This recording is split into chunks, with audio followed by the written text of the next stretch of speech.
My last question, though, for you is, if you could go back in time and talk to your younger self, knowing the hills and valleys, the highs and the lows, everything you've been through, what advice would you have given your younger self? Now, there was an opportunity with John Singleton that I missed.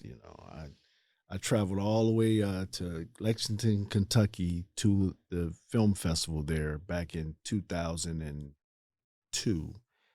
And he's a Noop, I'm a Noop. The Noops were throwing the after party for the festival, so I jumped on the Greyhound from, I think I was in Mississippi, substitute teaching back then.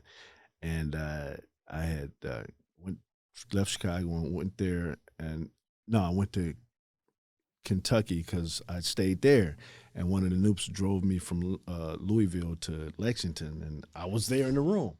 And so I was still green back in 2002. I had a 3.5 floppy disk with my picture on it, which was supposed to be a headshot, and Lord. 2 lines for credits. I'm like, I'm gonna go meet John Singleton and hand him this floppy disk. You've got the Boys in the Hood little. Didn't Cuba Gooding Jr. And so I got there, and there he was. And so when he walked past, I was like, "What's up, Noop?" He says, "Yo," and kept walking. You didn't give him your floppy disk? I'm almost there. And so then I saw him again because I wasn't going to sweat him. Even in my greenness, I knew, run up on somebody and charge him. And so I said, "What's up?" once more. And then finally, later on, I looked, there was a couple of people talking to him. I was like, okay, now's the time. And so as they moved away, I walked up and told him a story, true story about my son. They asked him, "What do you want to be when you grow up? You want to be a fireman, a policeman, and blah, blah?" He says, "I want to be an actor like my daddy." And then John looked at me. He says, "Oh, you acting, Noop?" I said, yeah. He says, then I start name dropping, Kenny Young, Carl Seaton, blah, blah, blah, 1 week, blah, blah. And he says, yeah, I know them. And he says, "So you want to be in a movie?" I says, "Yeah." And so I went to reach for the floppy disk at that moment. He says, no, take my number.